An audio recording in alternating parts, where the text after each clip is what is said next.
All our computers work with bits. We've been told this all along, zeros and ones. Why not a 2? Why not a 3? Because this is really the passage of electricity. When electricity passes through a wire, that's a 1. When it doesn't, that's a 0. And those are the bits. Simple. And what we did was create little rows of wires where many bits can pass at the same time to express larger numbers. We decided as humanity that they were going to be groups of 8. And those groups of 8 bits we call bytes. Where does this come from? From classical computing, from digital systems. You learn in the Software Engineering Fundamentals course how computers work internally and how this whole thing works in extreme detail. But what you don't learn, at least not yet, are qubits. What is a qubit? A qubit is this thing where on the left you see the 0 and the 1, which is a bit. On the right, you see a qubit that is clearly a 1 on the bottom, a 0 on the top, a sphere that has an intersection in the radius. That intersection in the radius has a delta of the amplitude of the interference wave. It's very easy to understand. Thank you very much for coming here to this explanation of quantum computing. I hope it's very clear to you. I understand a damn thing. What is this? Where did qubits come from? Qubits are a very strange thing because they come from a concept that is basically quantum physics.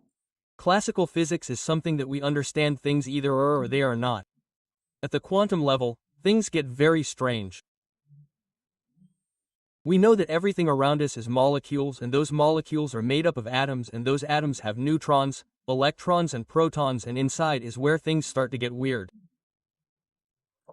There start to be another series of particles, another series of energetic movements, and another series of circumstances that enter the realm of what is called quantum physics. One of the fundamental factors of quantum physics is that it cannot be observed. Quantum physics is constantly changing, and the moment it is observed, it is as if a filter passes through it and collapses the function. I'm sure you've heard all this and don't understand a damn thing. What does all this stuff this guy is saying mean? Basically, quantum physics is a different way of computing where instead of having absolute numbers like 0 and 1 we have probabilities. A qubit is still equal to 0 and 1, but it also equals all the values in between, and multiple qubits interact with each other with what is called interference to determine the probability of a problem. Let's look at this in more depth, starting by understanding what a quantum computer looks like. It looks like this. That's like a cylinder. Do you see it? It's a giant cylinder, and inside it has this. This is a quantum computer. The truth. The quantum computer is not all that. The quantum computer is that little silver-tipped thing with a Q. This is the first commercial quantum computer accessible from the cloud, that is, from a web server. It's called the IBM Q System 1.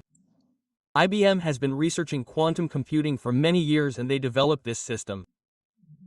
Right now it has the capacity for 16 qubits, and we're going to get to the point where we're going to be able to have up to 20 qubits available. What's all the talk about if only the tip is really the computer? It's because for quantum computing to work it can't receive external interference, for example, interference from light, from other atoms, from heat, from anything.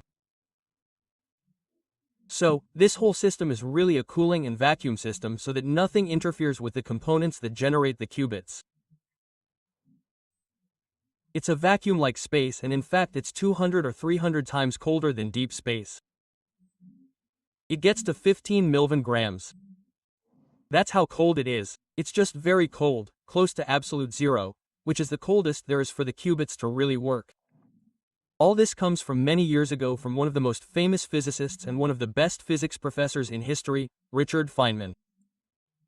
Richard Feynman, in a conference, which was the first conference on the physics of computation at MIT, argued that eventually we are going to reach a point where classical computing, and we are talking about the 50s and 60s, where things were still not so clear, that classical computing was not going to be enough, that we were not going to be able to simply simulate things with our normal computers with zeros and ones, and that especially quantum phenomena were going to require a quantum computer to be able to really calculate them.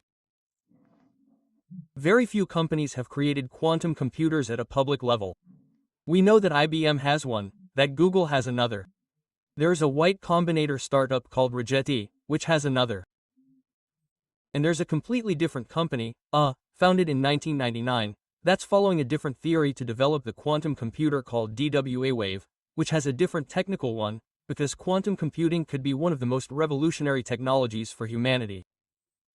So, multiple governments that may or may not have developed quantum computing, it's not in their best interest to make this a public thing, like saying, oh, look, I have a quantum computer. Now, the truth is that the vast majority of the science behind quantum computing is pretty obvious, and it's very difficult to hide these kinds of advances. However, this is so important to governments that even the most illiterate president in modern history decided to sign a $1.2 trillion bill to push quantum computing in the United States. Probably without understanding what the hell he was signing, but this had support from basically the entire Congress. The United States government is implementing laws that are the equivalent of the Internet era through DARPA, the defense research arm of the Pentagon, to develop quantum computing. What's the problem? The problem is that we're reaching a ceiling on these devices. We're reaching the ceiling at which we can miniaturize a processor,